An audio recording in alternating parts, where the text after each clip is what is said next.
Hi everyone, today we're going to go over question 8 of the June 2025 Earth and Space Science Regents exam, so let's get started. As always, underline or highlight unknown words, word meanings, context clues, or important details, relationships between things, and circle task verbs that help you answer the question. So for question 8, it says, which statement most accurately describes the influence of present surface ocean currents on the climate at location Y? All right, so I'm highlighting the influence of present surface ocean currents because we looked at the surface ocean currents diagram in the previous question, and it's asking me about the influence of present surface ocean currents on the climate. So I'm going to highlight that at location Y. Very important details that I'm highlighting. So let's see what happens to what impact the present surface ocean currents have on the climate at location Y.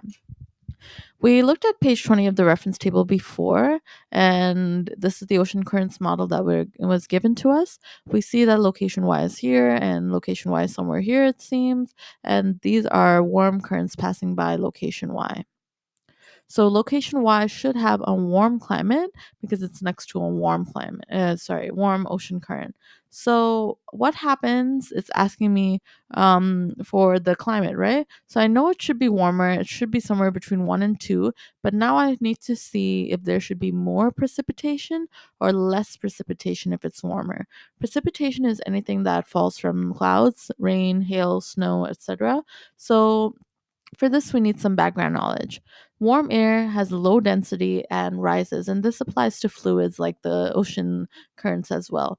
Anything that is warm, air or fluids, have a low density, the molecules are less packed together, and this causes them to rise.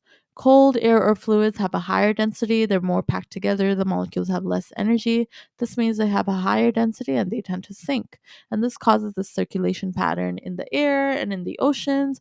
We call this circulation pattern convection currents.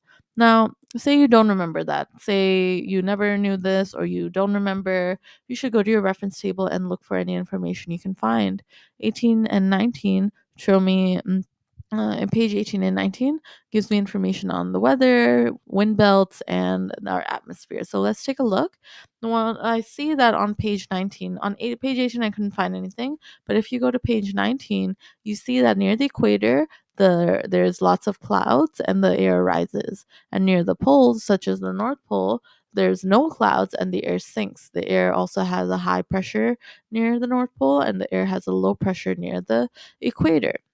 This is a general model of the Earth's lower atmosphere. It kind of gives you an idea of what the global wind belts are doing, the winds that are flowing globally throughout or between different parts of the whole world. There's global winds, and then there's local winds that are more like in smaller areas.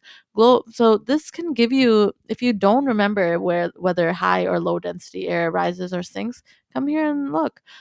Equator, normally typically warm, the climate there, when it seems like warm air rises and causes more clouds and more precipitation.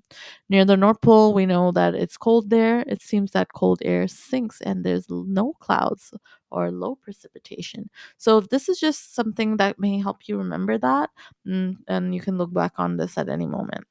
Going back, the answer is actually question 1. Location Y here has a warm current going through.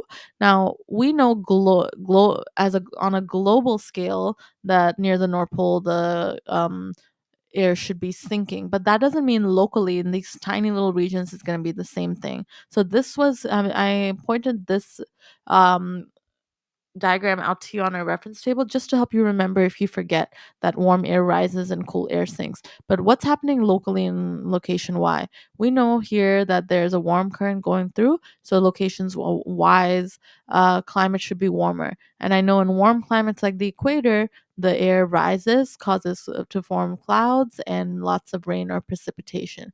That's why the answer is 1. Location Y should experience warmer air temperatures with more precipitation. That's it. In the next video, we're going to talk about question 9.